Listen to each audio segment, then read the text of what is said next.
Akibat kesulitan sarana air bersih, warga Kadusunan Ciangkrek sempat mengalami 2 kali keracunan massal pada tahun 2019 dan tahun 2021 lalu.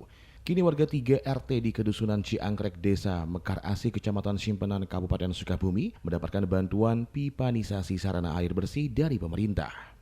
Menurut Ketua Pamsimas Desa Mekar Asih, Dodo mengatakan, pada tahun 2022 ini pihaknya telah mendapatkan bantuan pipanisasi sarana air bersih untuk memberikan pasokan air kepada ratusan kepala rumah tangga di 3 RT yang berada di Kampung Babakan Kadusunan Ciangkrek.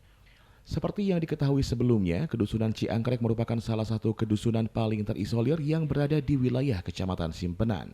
Dengan adanya bantuan pipanisasi dari pemerintah tersebut bisa sedikit mengurangi beban dan mempermudah warga 3 RT di Kedusunan Ciangkrek dalam mengakses sumber air bersih. Dirinya berharap semoga kedepannya daerahnya bisa menjadi diprioritaskan oleh pemerintah daerah maupun pusat.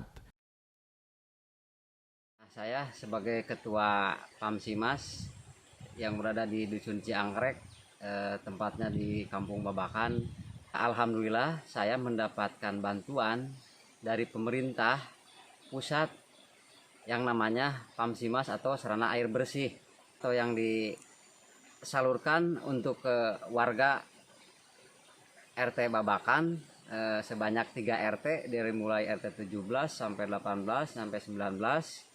Ya alhamdulillah mendapatkan bantuan dari pemerintah, mengucapkan banyak terima kasih kepada seluruh instansi dari pihak desa sampai kecamatan, sampai ke bupati, sampai ke provinsi atau sampai ke. Dari Kecamatan Simpenan, Kabupaten Sukabumi, Indra Sofyan melaporkan untuk Dinamika.